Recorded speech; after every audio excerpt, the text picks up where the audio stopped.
I am marrying the man I met on P-Hub. So, I24F started making adult content in 2018. To be honest, it was purely from my low self-esteem and depression. I just wanted to feel validated, so I started posting there and later moved to Snapchat too. I was fully talking and having adult conversations with hundreds of men, and I was living for the attention. I honestly enjoyed the regular conversations over the adult conversations. Either way, this only lasted up till mid-2019, when I got too depressed to even make content. I stopped answering people and everything died down. I didn't delete anything since it was still making revenue. One day, around December of 2019, a dude texted me on Snapchat. Unlike the majority of dudes, it wasn't a snap of his lower half, he was sending me pictures of cats. I have a soft spot for animals, so I had to answer. Then I realized he had texted me months before, but it was when I stopped. I told him I don't sext anymore, so he could stop texting me, but he said he didn't care and just wanted to talk. Apparently, he found my page on the hub and wanted to shoot his shot on Snapchat. I was very lonely at the time, so I enjoyed talking. We started talking almost 24/7. He was funny, cute, and very kind. Later in 2020, we started dating, long distance. I was falling so hard,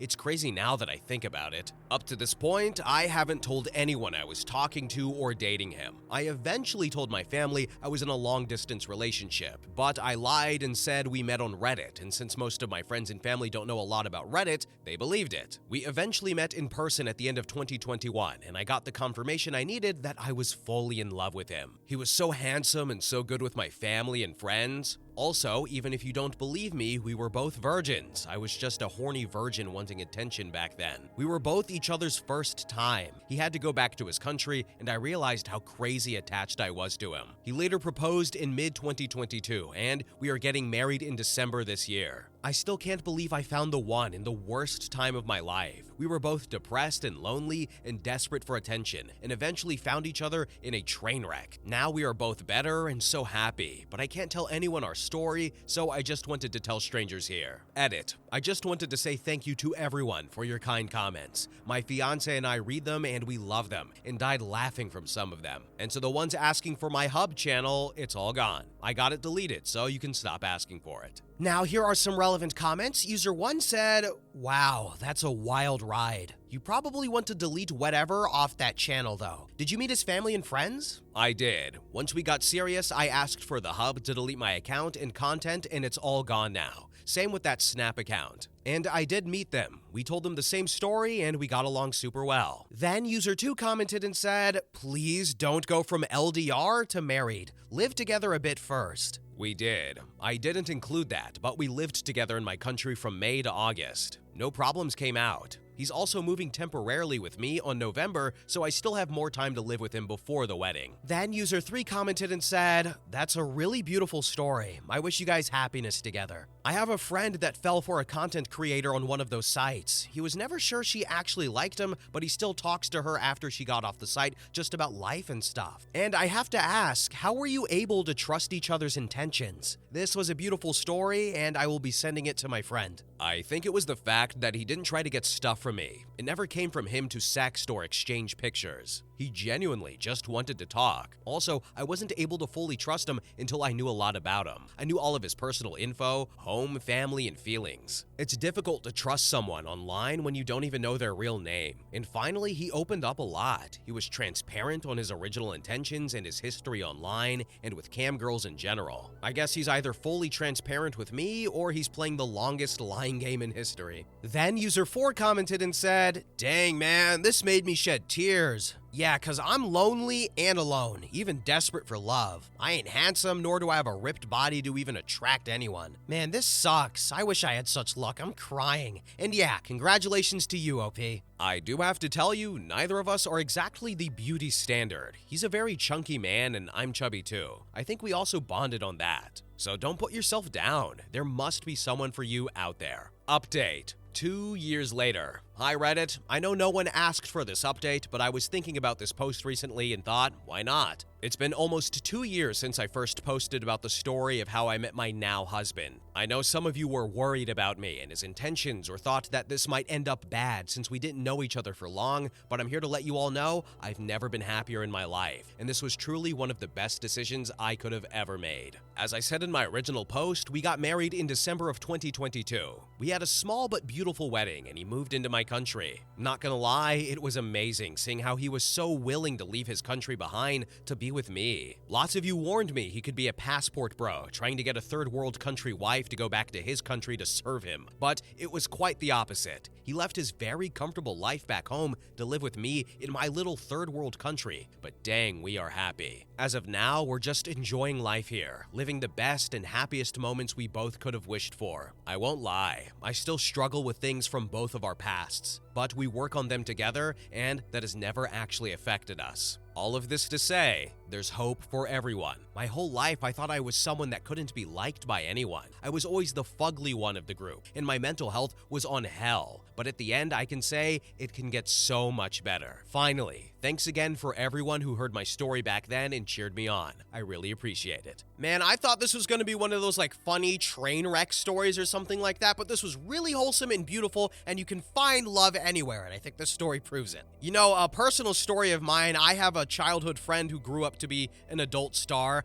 It's a guy, not a girl, don't get too excited. But I believe he found his partner through the adult film industry. At least I think he's married. I don't know, but he's really happy. And he'll go on social media and be like, hey, yo, what up, guys? Just bang this girl. And they're having such a great time. Oh, wow, I love adult content love, don't you? But anyway, next story. Story number 2. My 25F best friend, 24M, proposed to me. I'm confused and mortified. Where can we go from here? Frankly, I am still in shock that this happened, so this might be all over the place. Bear with me. All fake names, by the way, etc., etc. Jordan and I met in university 2 years ago. We both started at the same time because of our ages, and we were both considered mature students. So, we quickly became friends as we shared a dorm, and we'd joke around together about us being old enough to be considered mature in our early 20s. We weren't on the same course, but given that we lived together, we would hang out pretty much all the time whenever we didn't have a lecture. We joined a bunch of societies together, went drinking every weekend together, etc., etc. It was a pretty sweet gig because it meant we were at least never alone. Obviously, we made other friends, both alone and together, but we were always each other's number ones at the end of the day. At the moment, we're on spring holidays for Easter, and while we haven't hung out constantly, we decided to make plans to visit each other's hometowns. Because we're from very starkly different places. Today, we went to mine. Mine is a big city central. This morning we went there and were wandering down the streets doing some sightseeing because he's never been. There's typically a lot of street sellers here, trying to sell you everything from hot dogs to fluffy Pokemon hats. I decided I wanted to get a caricature done. I've never had one and I thought it would be funny to get one and hang it over my bed when we got back for term. I asked Jordan if he wanted to get in and he refused. No worries, so I sat down to get one done. They don't take very long, about 5-10ish minutes, so I stayed looking straight forward at the artist the entire time. He finished the caricature and I loved it, so obviously I turned to show it properly to Jordan. When I turned though, I literally don't even know what to say. He's down on one knee holding up a ring box. I don't even really know what he said, if he did the whole like proposal speech thing, because I was so confused. I was barely paying attention. Remember, again, this is a super busy tourist city, so this has drawn a mini crowd now coming over to cheer us on. I couldn't help but burst into laughter. To be honest, I thought this was some kind of odd prank type thing. We never have been prankster types or whatever, but I couldn't come up with a reasonable explanation, so I just laughed and laughed and laughed. Until I looked at Jordan and he looked genuinely heartbroken, so I obviously asked him something along the lines of, "You're not being serious?" This is the only thing I remember him saying. He shut the box, stood up, shrugged and said, "I guess not anymore," and walked off. This left me standing pretty awkwardly in this gathered crowd of people, a lot of who were giving me dirty looks, which made me incredibly uncomfortable. The plan was to meet back up at a hotel that we had booked with rooms next to each other. So I figured that's where he's going and heading back that way, but he's not there. So I wait and he still doesn't return. I text him out of concern. This was at 1:15 p.m.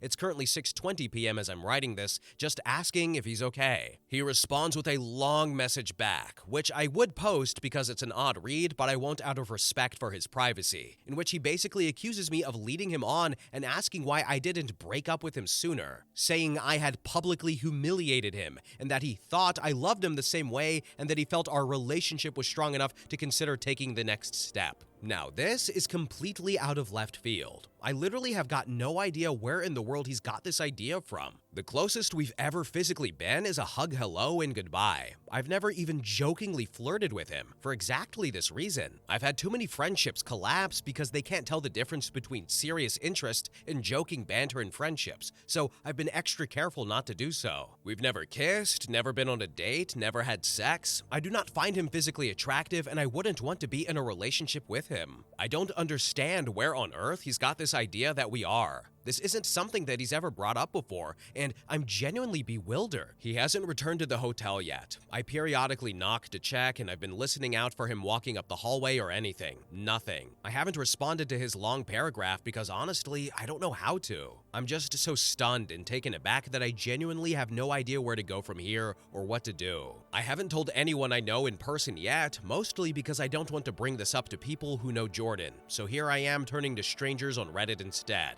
What in the world do I do? Now, here are some relevant comments. One user said, he's at the age where severe mental illness can really manifest. Reach out to his family and share your concerns. Normal, healthy-minded people do not imagine years-long romantic relationships with other people. I would also avoid being alone with him until it's confirmed that his grasp on reality is not tenuous. Thank you. I don't really know any of his family, but I'll see what I can do. Then user 2 commented and said, is he religious by any chance? This could possibly explain how he could see the lack of any physical intimacy as compatible with dating. You are staying pure. I assume you've never dated or hooked up with anyone during your friendship with him? He is Catholic, but he's not practicing. He believes in God and the Bible and such, but he doesn't go to church, as far as I know, and he isn't very strict in his beliefs. I've had hookups, but no relationships. He hasn't had any relationships, but I'm not sure about hookups. We don't even talk about sex with each other, to be honest, outside of the occasional, he's fit, I would, while people watching. Then user 3 commented and said, I strongly disagree with people saying that this is an acute mental health crisis. If he was slipping into psychosis, mania, or something similar, you would know just from being around him. If the message was weird, but generally coherent, he isn't experiencing a clinical break from reality. He's just been in his head privately nurturing this fantasy of a relationship. Who knows when he decided to buy the ring? It sounds like he has been in love with you for a while and assumed you harbored similar unspoken feelings. He is probably lonely, romantically, maybe doesn't get much attention from women,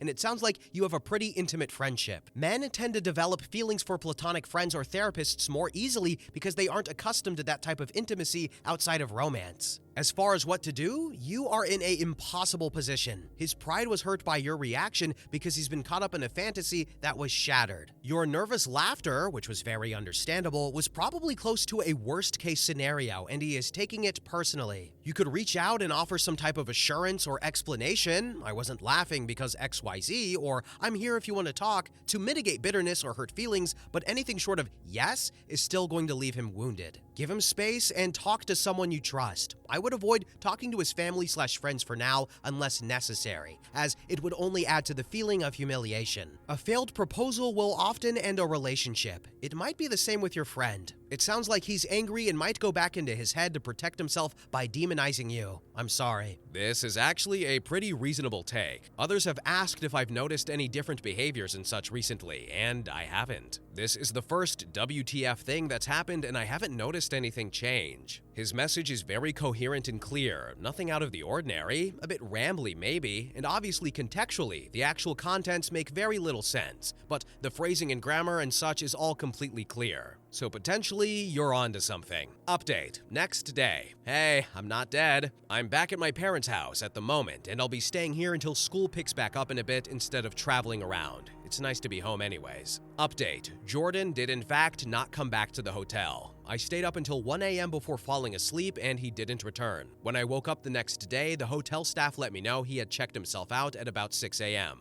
I did end up responding to his big long text message. I took everyone's advice and told him that I was sorry it did not go as he expected, but that I wasn't sure where he'd got the idea that we were together. I said I'd be happy to sit and have a discussion about it all so we could make sure we're on the same page. He was not happy about this at all, and he again went off with a bunch of the same type of things he said in the first message. It didn't really seem to be going through his head at all. Even in these new text messages, he kept referring to it as me breaking up with him, despite me explicitly telling him we've never even been together. Again, all his messages were very clear and coherent, even if what he was saying was not based in reality at all. He wasn't sending paragraphs, just sentences in really quick succession, which was blowing up my phone. He told me he didn't want to meet up with me to talk because I had ripped out his heart and crushed it in public. I did ask him for specific instances he could recall between us that made him think we were dating, but he completely ignored the question and just kept going on and on about how hurt he was and that I was breaking up with him and how he felt his world was ending. He said he loved me more than anything and had felt so confident that I had too, which is why he felt so certain about proposing to move our relationship along.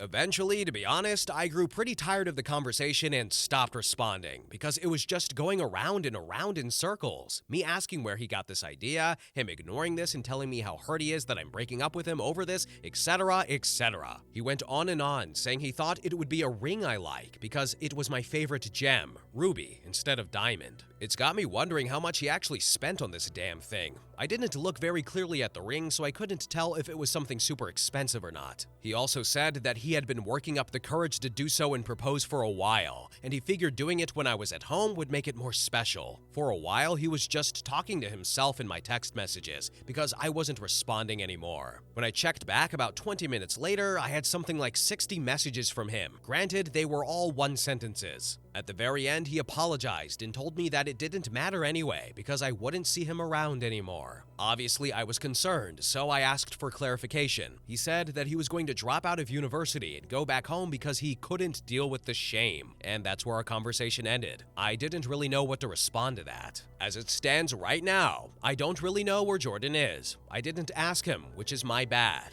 I'm not sure if/when we will talk again. I'm sorry this is quite a boring update. Unfortunately, I can't excite everyone with and then he turned up at my door and then he sent me flowers or whatever. It feels a lot is unanswered. I still don't know where he got the idea that we were together from. He hasn't explained that, so I'm sorry I can't give everyone that answer. I haven't reached out to his family yet. I did consider it, but if he's not having a mental health crisis, I don't really want to involve them unnecessarily. Update number 2. So adding on, a lot of people said I should ask our mutual friends if he's ever brought up this idea that we were dating before, or ever suggested that we were dating, etc. All of the people I've asked, granted it was only 5, said that they've gotten no clue and he's never mentioned it before now. I don't know then if this is something that he's newly started thinking, if it's been something long-term, etc. Either way, in addition, I've also screenshotted all of his text messages, just in case. Reading back on them, not with a slightly less confused mindset, they read pretty manic. I still haven't heard back from his mom just yet. Now, here are some more relevant comments. User 1 said, I understand not wanting to involve family, but as you are close and both in college, surely there are other friends and people that know you both that you could reach out to and ask. You don't even have to go into specifics, just be like, hey, did you think that Jordan and I were dating? Have you heard Jordan ever refer to us as dating? Get a sense of whether this is something ongoing and he's just a regular weirdo, or if this is something concerning that should be brought up with family or mental health professionals at your school. We do share some mutual friends. I haven't really considered reaching out to them, but I'll definitely think about doing so. I feel like someone would have told me if he had been saying that to them though, but obviously I'm not certain. I haven't told anyone in real life about it, not even my parents, and I've just been keeping under the near total anonymity of Reddit, but I can definitely see why it may be important to do this. Then user 2 commented and said, let us know if you get any more info. So sorry you're going through this. It sounds scary and confusing. Will do. I'm hopeful this won't need another update, to be honest, and it can be just left at this. If there's anything small, I'll just add it to this post. I'll only make another post if something else major happens, which, fingers crossed, it doesn't. Then user 3 commented and said, his sentences being clear and coherent are not a tell that this isn't psychosis. Rapid and constant speech is a symptom of psychosis, and he is firing off sentence after sentence about something that is clearly a delusion. That is very interesting. I don't really know anything about psychosis and such. I mostly brought up the coherent texting because other people mentioned it on my other post, but that's definitely an interesting thing to note. Texts were very, very rapid. Update number 3. Hey, it's me again. I'm still doing okay and hoping this will be the last update I need to make. Granted, I thought the last one would be the last. I did say I wasn't going to make another update unless something significant happened. That's why it's been a week, so I'm sorry for the silence. Following my update post, Jordan's mom did message me back on Facebook that same day. We had a chat for a little while. She's a really nice lady. She agreed that this was incredibly out of character for Jordan, and in fact, she mentioned a few other things that she had noticed as being off about him in the last few weeks. Nothing crazy, just things here and there that she'd never known him to do or say. I spoke with her at length about Jordan's mental health and potential psychosis, and she told me that there is a history of mental illness on his dad's side, including a paternal uncle taking his own life, but that she doesn't know all that much about because they've not spoken to one another in quite a long while. Our conversation lasted about an hour. I showed her Jordan's text messages, etc., and she agreed that they sounded quite manic, regardless of how coherent they were. A lot of people also asked if he had told our mutual friends and acquaintances that we were dating. I did message our mutual friends, our dorm mates, etc., and they all basically said they've got no idea what I'm talking about. So, it seems he's just been sort of having these thoughts by himself without expressing them. I don't know how to get in contact with his close friends that we don't share, so I can't really ask them. Anyways, for a few days, that was it. Until yesterday evening anyway, which is where the big and positive, depending on how you see it, update comes. I got word from Jordan's mom that he had been detained under Section 136 by the police.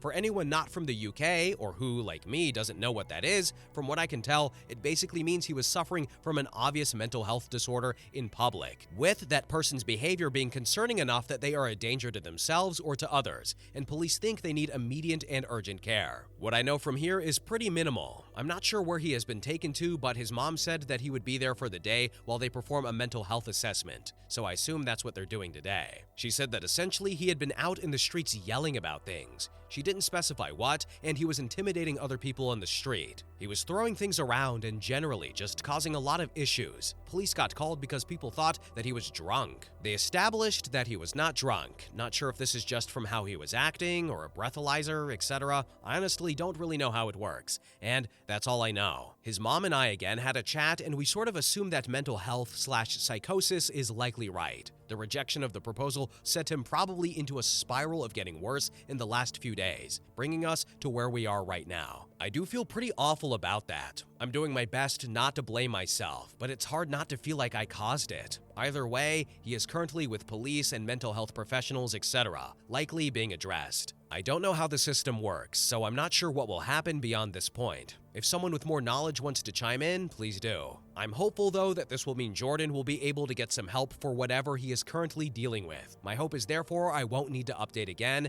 and this can end here. I have yet to speak to the university about the situation just yet. Not really sure how to/if I should approach that, so I'm leaving it be for now. This has been a whole lot of emotions, and I really appreciate the help of everyone on my last two posts. Once more, I won't update again now unless something major happens, but I highly doubt I will learn much more. If he gets diagnosed with anything, I'll see if I can find out what from his mom, and I'll add it as a small update to this post, though some form of psychosis is definitely looking most likely. I don't want to bother her while they are struggling with this though, so we will see. Thanks again everyone, and thanks for following along. It has been really reassuring to have this support and people with way more understanding than I have to help me. All right, y'all, everybody, take a shot every time she says etc. You're gonna be passed out drunk. That's a joke. But anyway, to the story, that one commenter really early on nailed it, that if you show a lot of affection or emotion towards a guy as a woman, then the guy's gonna be like, dude, she's into me. Which, I mean, I feel like a lot of guys have experienced at some point in their lives, maybe in their younger years. I've been there, but certainly not to this degree. It's just that something emotionally stressful happened to him, and he broke. And like the mom said, there's a history of mental health issues in the family,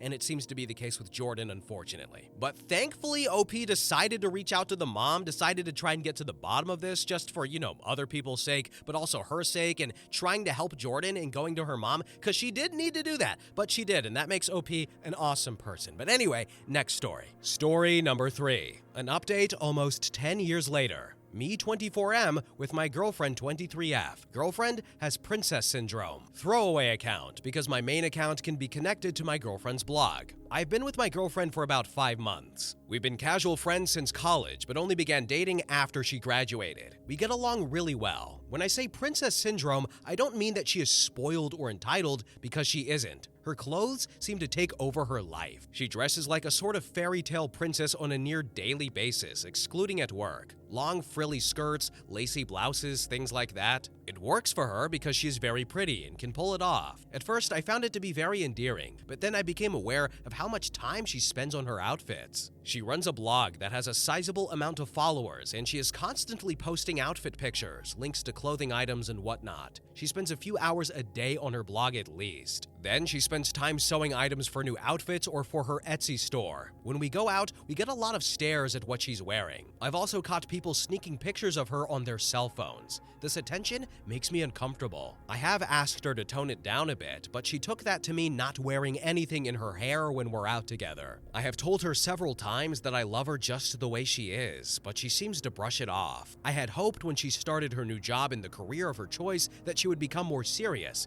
but her new boss and coworkers encourage her. I worry that people won't take her seriously or miss how kind and intelligent she is. How can I talk to her about dressing more appropriately without hurting her feelings? Now, here are some relevant comments. User 1 said, "Sounds like you have to get over your insecurities. This is her hobby, her interest, and she's getting positive reactions. You shouldn't be trying to change her, especially when it is something that initially drew you to her." I guess I'm having trouble seeing clothing as a hobby. I play video games as a hobby, but that doesn't cause strangers to take pictures of me when I'm trying to shop at the supermarket. I get your point that it initially drew me to her, because it did. That's fair. I guess I didn't think it would be such a constant thing in her life, especially after she graduated. Then user 1 replied again and said, "So you love her just the way she is, but you're assuming she'll take that to mean that she should change how she is? That doesn't make sense. This is how she is. She enjoys dressing up like this. She posts outfits online because she enjoys it so much. Other people encourage her because they do like how she is. If you don't like the attention, ask her sometimes to just go out with you while she's wearing a casual outfit. But keep in mind that she already loves what she's normally wearing." This is my problem. How do I ask her to dress more casually around me without her misinterpreting what I mean again, and also not hurting her feelings? I can think of ways to say one half of that, but it doesn't work with the other half. Then another user commented and said, "If you love her the way she is, why do you want her to change? Just curious." She doesn't need all the frilly stuff. She'd still look like a princess. And it's one thing for an artsy college student to dress alternatively, but she's a 23-year-old woman now. I feel like her clothing masks how smart she is and makes her appear shallow. Then OP replied to another comment asking if he thinks the girlfriend is doing it for attention. I do think it's an attention thing. She says she doesn't care what people think about her, but she spends so much time on her blog, replying to comments and such, and I kind of doubt it. She has told me that she loves being approached by little girls while she's dressed up, which definitely makes me think it's about attention. She doesn't dress inappropriately by those standards. She is very well groomed and doesn't show much skin. But is it appropriate to wear lacy dresses and flower crowns to the supermarket? Again, it attracts unnecessary attention. Update: 11 days later. I didn't plan on updating, but things changed. I realized from my last post that I needed to be more supportive, but also communicate on how she could dress down on certain occasions so we could both be comfortable. Well, I never got a chance to talk to her about it. Last week, she called and wanted to stop by my apartment after work. When she got there, I offered to make dinner, but she said she couldn't stay and that we had to talk. I jokingly asked if she was breaking up with me, and she looked really guilty. You can see where this is going. We talked about how we were in different places in life and had different goals for the future. Well, she talked, but I agreed. It was a pretty amicable breakup, even though I felt blindsided. We agreed to stay friends. I've never been dumped before, and it's freaking awful. I'm having trouble with the whole social media thing post-breakup. I want a way to keep in touch with her, but as soon as her relationship status changed, all these alternative-looking guys have been liking her posts and commenting on her pictures. I don't think she's seeing these guys, but it still hurts. My friend wants to set me up on a date, but I don't know if it's a good idea. Now, here are some more relevant comments. User 1 said, "Fickle is the head that wears the flower-laced crown. It was never going to work out anyway. You had some laughs and some good times. Enjoy that and move on." I understood some of her reasoning. Mainly, I want to move out of the city once my lease is up, and I wanted her to move in with me. I was worried about long distance. She didn't want to leave the city, though. She said something about me being controlling too, but I don't think that's the case at all. As for blocking her, we agreed to stay friends, so I don't want to block her.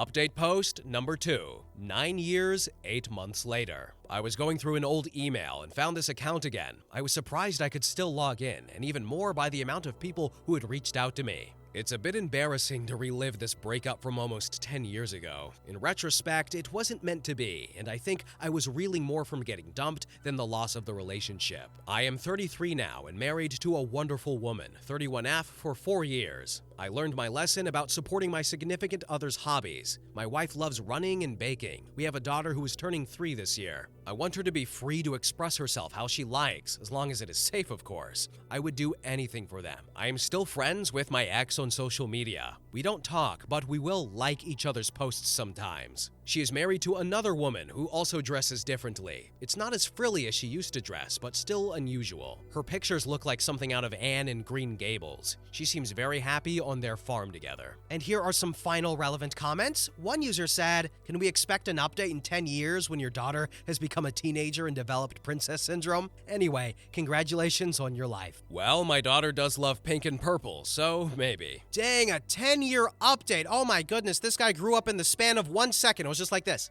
Snap. All right, he's older. Anyway, as for the story, look, yeah, it's weird. I'm just gonna be honest. It's a weird thing. It's not normal. But who said you have to be normal? And this is coming from someone who dresses a little more out there, a bit more, but every now and then my friends would be like, "What are you wearing?" Nothing so drastic, but maybe a bit more bold than usual. And why do I do it? Because I like it. I dress in accordance to my personality. I feel like my outfits match who I am. It's an extension of myself. Some people just put clothes on to put clothes on, but other people dress to have fun, and I guess this is one of those instances. I remember one time I was at a restaurant and I saw this guy with a really out there bold outfit, and I was thinking to myself, that guy looks ridiculous. I hate his outfit. And then I thought to myself, well, crap, someone's gonna think that about me, but I still wanna dress the way I want to. So you kinda have to take that and discard it, or you're gonna let it affect you and then you won't have a fun time. But if you dress in a way or behave in a way that deviates from the norm, then people are always gonna look at you and tilt their head a little. The only question is that going to bother you or not?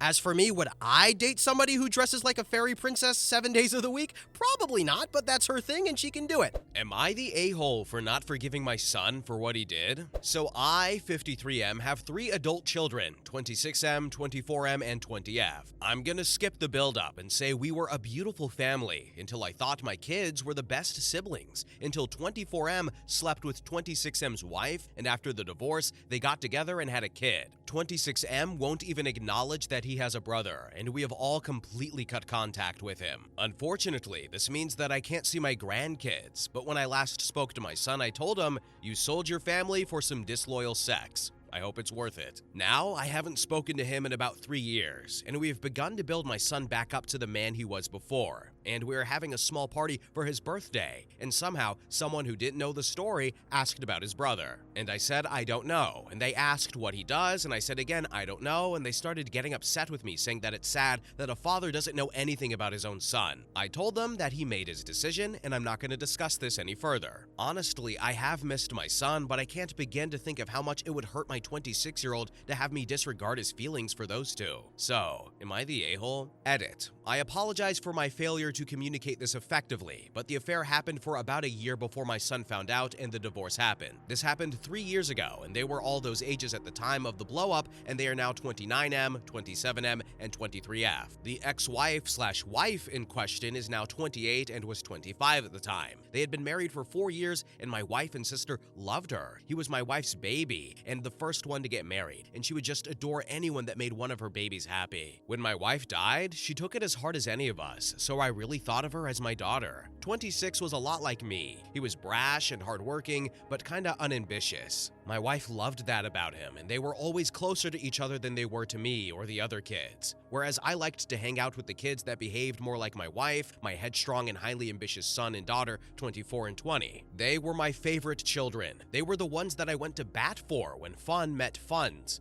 I know I shouldn't say this, but they all know it, I guess. Maybe that's what made 24 think that he could get away with anything with me. But I spent 26 years doing everything I could think of to do to help my kids be good people. I hate that the situation ever happened, but I do not support betrayal. So I just got a phone call that I didn't expect. My oldest son just told me that he saw this post and wants to talk about what we should do going forward. We're going to talk after church, and I'll see what he wants to do. I hope he's not mad at me for airing his business. I'm just so scared, but I think this needs to happen. And thank you all for the comments and awards. I am truly sad and humbled, but I have to say that maybe the reason that other parents don't do what I did is because it is so hard, and I think easy is the normal way that people do things. Update. So as I stated before, my oldest son saw this post. His fiance showed it to him, and apparently this is the first time that he had thought about his brother in the last couple of years, and hadn't actually thought I had kept my word and not spoken to him, 24. He had known that he was one of my favorites and expected me to maintain contact in secret, and was amazed and shocked that I hadn't been lying to him all these years. He is a bit upset with himself that he doubted me and was extremely apologetic for driving a wedge between me and his brother, and I had to tell him that he didn't do anything wrong and it was 100% on his brother for how everything went. I told him I loved him and I would always have his back, and that it was the easiest decision that I have ever had to make. Then him and his fiance told me something I really didn't expect to hear. She is pregnant and they are planning on telling the family at Thanksgiving, but let me know early and asked me to keep it a secret till then. So yes, I'm going to be a grandfather. After I left, my son's fiance called me again and thanked me for sticking up for him in that situation. Apparently, something similar had happened to her, and like a lot of stories below, it went the way of the cheated one being the one who was exiled. So I guess this really is as common as you guys told me. I just never imagined it could be that common. Thanksgiving was where everything went weird for me though. So we had a plan to have just the 5 of us at the home for Thanksgiving, but when my daughter read the post, that list went to 4, because she realized why I had been so annoyed with her girlfriend at my son's birthday party. Then while I was cooking a dinner,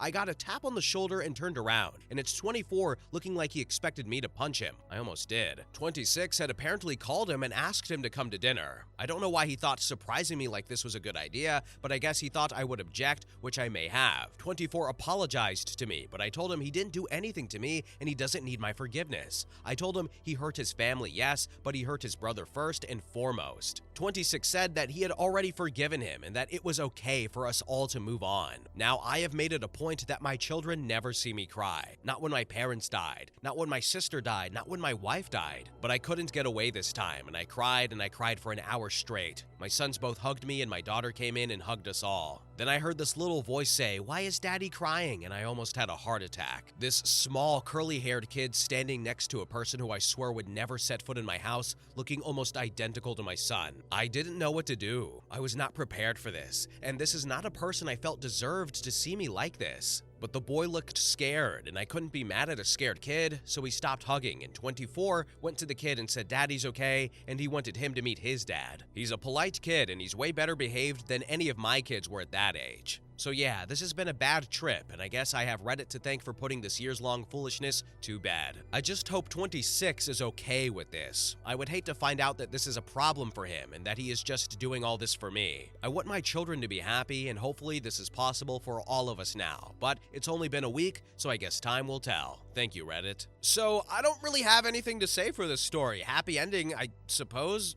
I guess, right? That feels like that. But also, if you ever make a Reddit post, just use names. You can use fake names if you want, all right? 26, 24 kind of confused me. But also, I'm just really bad at math. Anyway, next story. Story number 2. Am I the a-hole for going to my birthday dinner without my husband when he wasn't ready on time? Throwaway, because I don't want to expose my real identity. Trigger warnings, RA, drug overdose, and people taking their own life. I won't go into details, but I wanted to put the triggers anyway. Please proceed with caution. It happened in 2003. My boyfriend at the time asked me to come over one night to hang out, but he was with his best friend this time. My boyfriend told me that his best friend was a virgin and how unfair it was that girls rejected him. I have never been able to listen to Tupac after that night. My boyfriend and his best friend were a part of a big friend group that my sister and I were a part of. I reported what happened to the police and it became a big divider in the group, until a friend of the best friend provided alibi for him from her birthday party that happened that same night. It was good enough to everyone, and everyone turned against me and wanted me to drop the charges, including my sister. 6 months later, the best friend overdosed, and I was blamed for what happened to him. I was ostracized by everyone, including my family. I moved away after the case was dropped, shortly after the OD. I woke up about 3 weeks ago to a lot of text messages and missed calls from unsaved numbers. I found out later that it was my mom and sister, and now they believe me because my abuser confessed to everything, in details, and called what he did a curse that haunted him his entire life. Haunted him.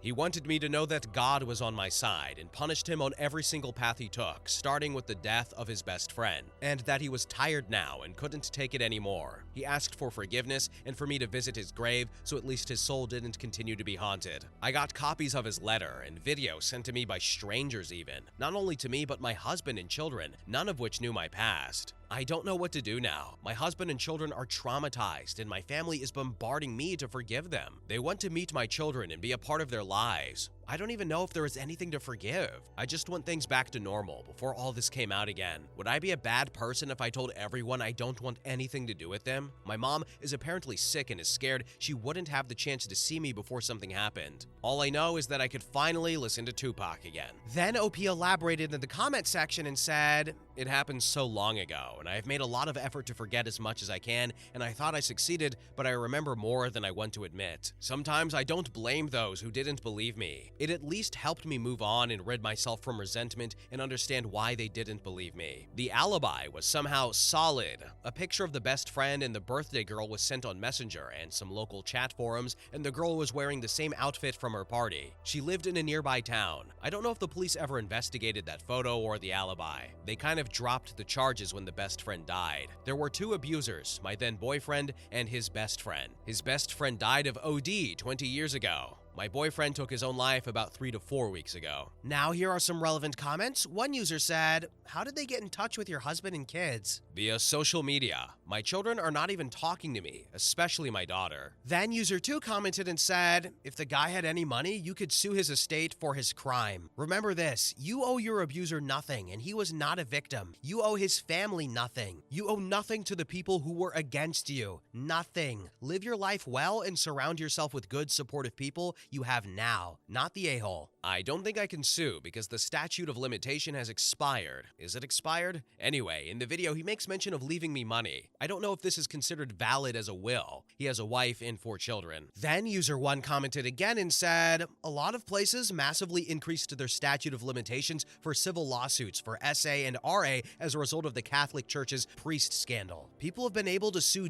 decades afterwards. Worth a Google search anyways. Even if you don't want to do it, you can use the threat as leverage against people who are now harassing you, legally coercing them into apologizing and leaving you alone." I just Googled the statute of limitations for RA, and it is 10 years here. I don't know about suing, it's not a thing in my country, but I will try. I can always donate whatever I get to women's shelters because they helped me a lot, and I'm forever grateful to the people I met there. Many of them are still my friends. Then another user commented and said, "Your mom was sick before the abuser took his own life. She didn't reach out. Had the abuser not left a video confessing his sins, your mom would not have reached out. I think you can let her go without any guilt. Same with your other relatives. I hope your husband is being supportive because this is an emotional landmine for you right now. Have a talk with some friends or a professional to work out your feelings. I'm sorry this happened to you, OP, but you have been surviving just fine to date. Don't go back." And then finally, one user commented and said, "After looking at your comments about your husband and daughter's reaction,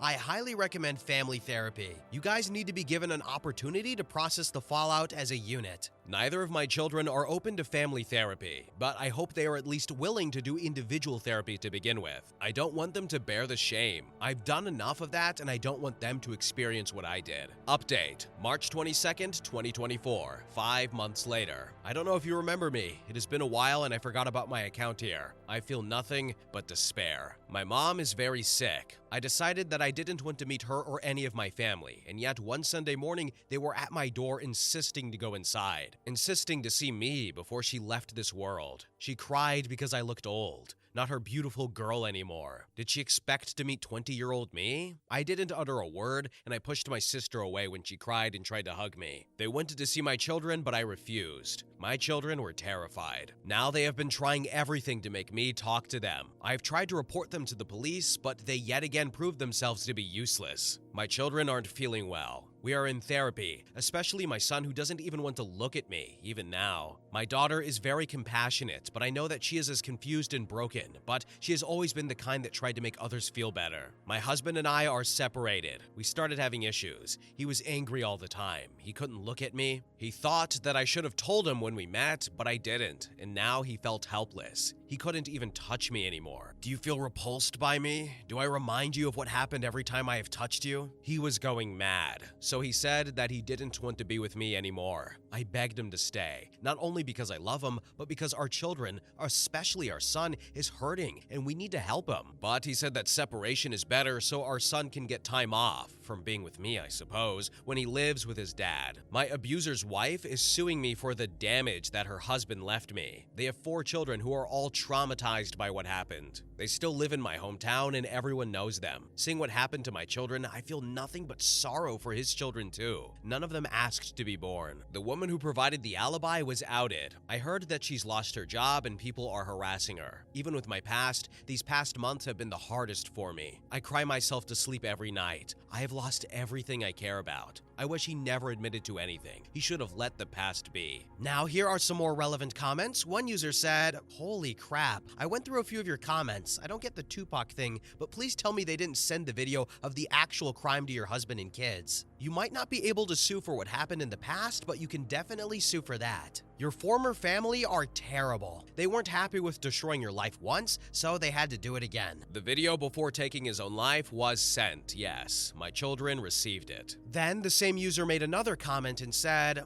"I'm not a lawyer, but this has to be a crime. It's mental and emotional cruelty at least. Assuming your kids are minors since this happened in 2003, and I assume you didn't start having kids right after. There could be a whole host of charges you can file against everyone involved, all the way back to the alibi a-hole who must have at least suspected the truth. Gather every shred of information and find the meanest lawyer you can and carpet bomb the whole lot of them with lawsuits and restraining orders. I don't think I need to say this, but don't give up." Yes, my children are both minors. I have reported everything. Nothing will happen because nothing ever does, but at least there's a paper trail. Then OP replied to a comment on her husband in therapy. He is in therapy. My ex-mother-in-law told me that he just needs time because he feels helpless. I told her that I wasn't taking him back. She said she didn't blame me. My children are in therapy too, and they're making progress, but it takes time. All I care now is that their childhood doesn't get ruined. I feel so helpless that I couldn't protect them from this. This is a crazy and insane and kind of heartbreaking story. You know, this event happened so long ago, and then, OP moved past it, started a new life, and then the guy comes back and is like, "Hey, I need to confess," which,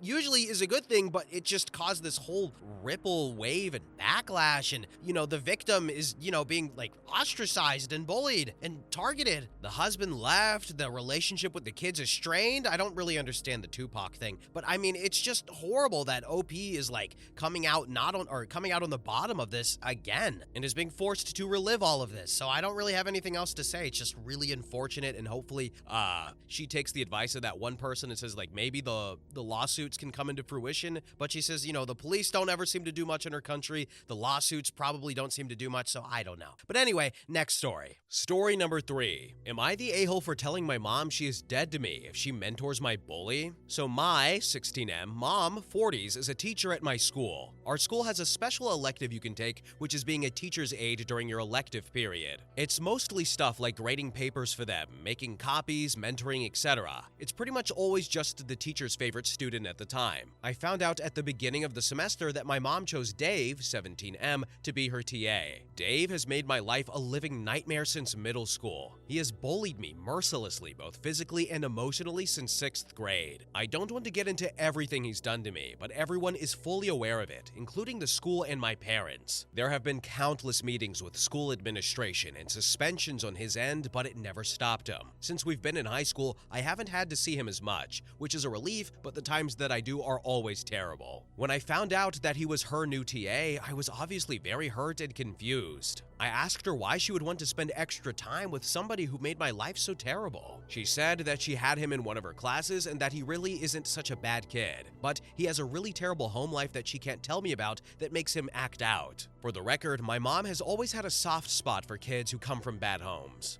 I reminded her of all the things he had done to me, and she said that she understands, but he really needs help right now. I told her I get that, but why does it have to be you? We have a huge school full of teachers and staff who can mentor him. Why does it have to be you? She told me to stop being selfish, and some kids have it harder than I can imagine, and she's just trying to help. I was honest with her and told her that if she continued to have him as her aide, she was dead to me. She was choosing him over me, and she would no longer be my mother. I would no longer talk to her, and the minute I turned 18, I was moving out, and she would never hear from me again. She rolled her eyes and said I was being dramatic, but after a couple days of ignoring her, I was grounded. It didn't change my mind, and my dad then tried to force me to talk to her. I still refused, so they pretty much took everything away from me one by one for the past few weeks. I no longer have my car, computer, guitar, and most recently my art supplies, and I have to come home from school and go straight to my room, and I am not allowed out except until dinner time, or until I start talking to her again. They don't realize that this is just strengthening my resolve. I'm going to sit in this empty room every day silently until I'm 18 and they'll never see me again. My mom keeps coming in crying and begging me to talk to her, which makes me feel kind of bad, but she still won't remove Dave as her aide. Am I taking this too far? I just feel so betrayed. Update. I'm sorry I stopped answering everyone's questions. I just kind of freaked out when this blew up out of nowhere, and I almost deleted it a few times because I was scared someone at school would see it and recognize me. Everyone letting me know that it's not my fault helped a lot though, so I feel less embarrassed about someone I know potentially seeing it. Nothing has really changed, but a lot of you made a good point that if I'm really going to go with this route, then I need to come up with a plan for what I'm going to do when I get out. I considered the military like some people suggested, but then I remembered my school had a special trade program. You go to our school for half a day, then spend the other half at our local community college taking trade classes. I think depending on what you are doing, you can get an associate's degree or whatever certifications you need by the time you graduate. I went to my guidance counselor during lunch today and told her I wanted to switch to that program. She acted really surprised and asked why did I want to change now since I'm already taking AP classes and I'm on the college track. I told her I didn't want to talk about it, but I would need to be ready for independence when I graduated, and this seemed like the best way. She said it might be too late to change this semester, but she would look into it for me and let me know. Now here are some relevant comments. One user said, since the school already knows about the problem, have you considered talking to a trusted teacher or guidance counselor? I realize that these are her colleagues, however, I think they might be able to talk some sense into her. Her failing you reflects not only her inability to be a good parent, but also on skills she needs as a teacher. I don't think you should have to suffer in silence. Shame her if you have to, not the a-hole. However, neither of your parents deserve to have a child.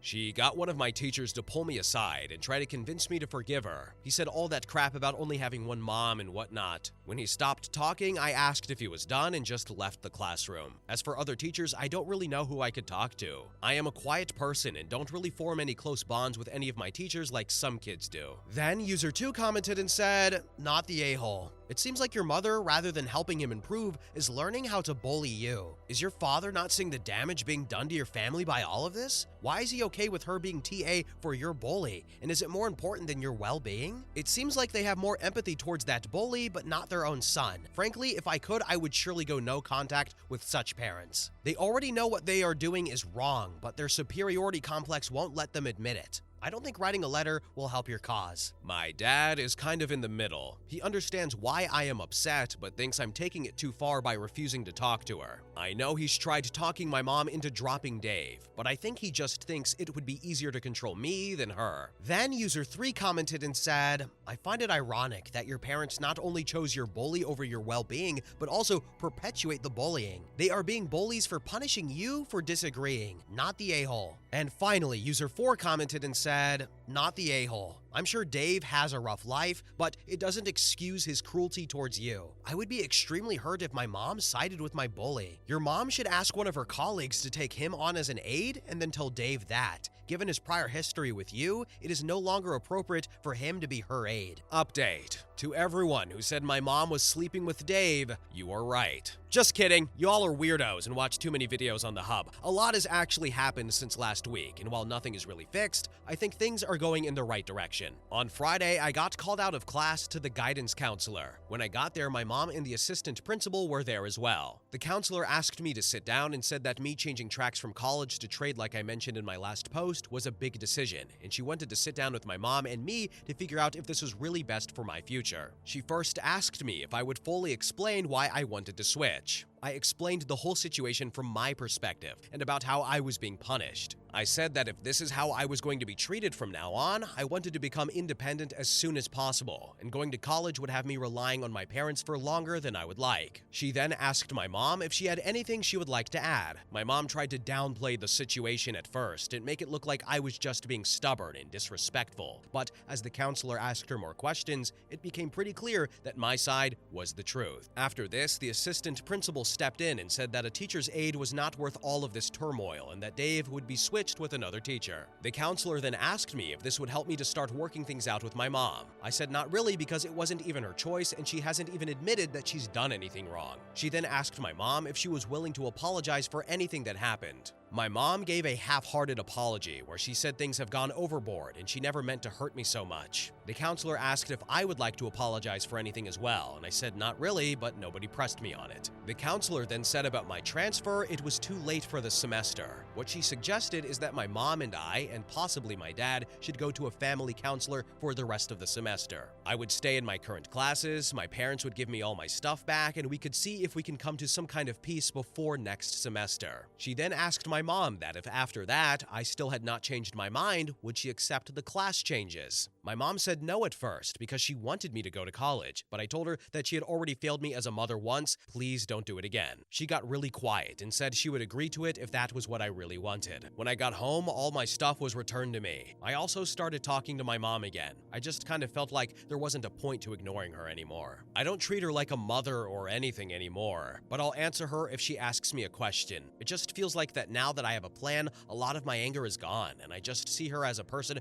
who happens to live in my house. We haven't scheduled our first counseling session yet, but I don't see it changing much anyway. The damage is done, so I don't see myself changing my mind. That's pretty much it. I probably won't update again unless something crazy happens or something. Thank you to everyone who gave me good advice. Now here are some more relevant comments. User 1 commented and said, update us when you graduate, or let us know how the trade route goes. Or update us once you finish the semester. We're all here cheering you on. Honestly, I'm glad that you got your stuff back, but it's wild to me that it took your assistant principal saying, WTF, this isn't worth it, to switch out Dave. I think your plan is good.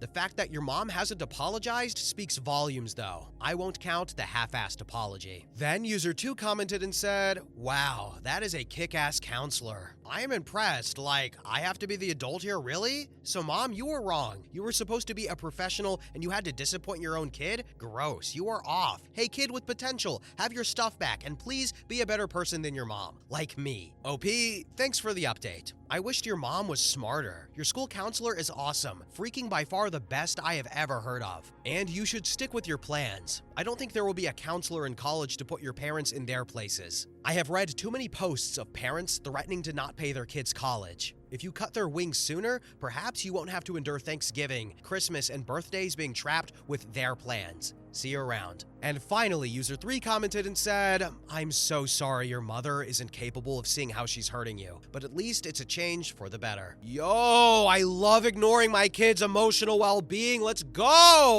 I have 8 kids. I don't talk to any of them. I don't acknowledge any of them. Every person who's done them wrong, my friend. Any kid who's bullied them, I take them under my wing. If you have hurt my children, then you are one of my homies. Slap my kids, respect, punch my kids. You are a homie, okay? Let me paint it for you. If I am a parent and I take on the responsibility, the great responsibility of taking on a child, why should I care about their emotions? That's dumb. Anyway, I'm gonna go be a teacher. Bye. Story number 4. My parents took and sold my car, and they won't tell me who they sold it to. What is the best step to take from now? First, some background. I no longer get along with either of my parents. I won't go more into it than it's not reconcilable because of serious abuse. I bought a car when I was 16 and still living with them, and they believe that makes it theirs. Title and everything was originally in my mother's name, but was transferred into my name for 3 years now. It is mine and only my car. When the family split, my parents tried to call in what they called debts of a minor, which they tried to convince me was a legal term, saying if I took my support away from them, then they had the right to recall all money involved in raising me. I went away for 2 weeks in September and left my car with my brother, who I still get along well with. He is still in contact with my parents. They visited him a couple of times while I was away, and on the last visit, they stole the keys to the car from him and drove off with it. My brother told me immediately, and I said I would deal with it when I got back. It happened a few days before I got back. I went to my parents to get my car, and they said they'd sold it, and the $8,000 they sold it for was going towards my debts of a minor, and they informed me I now only have about $180,000 to go before I've paid them off. I called the police immediately to report it stolen, and they seemed to prefer to listen to my parents, who said the title was in their name. I have the title in my name. However, advice from the police was to work it out between ourselves. Useless. So where I'm stuck now is I have no cars, I have no keys to it, it's out there somewhere and my parents refuse to tell me where it is. It's my car and I can prove it. But who do I prove it to in order to have it retrieved? Are the police right in that I have to beg the people who took my car, my parents, to give it back? Is this a job for a lawyer or court or escalating it with police? I've never had to deal with the legal system before. Update. I went to the station in person and got a lot further with different officers who asked what happened before with the other officer and rolled their eyes when I said his name. I have my brother fully on my side and we both made statements. I have contacted my insurance. Now here are some relevant comments. User 1 said, debts of a minor? You realize you have no obligation if you're older than 18 to financially pay them back, right? They can kick you out, cut off any monetary support they have for you, but you don't have to pay your parents back for raising you.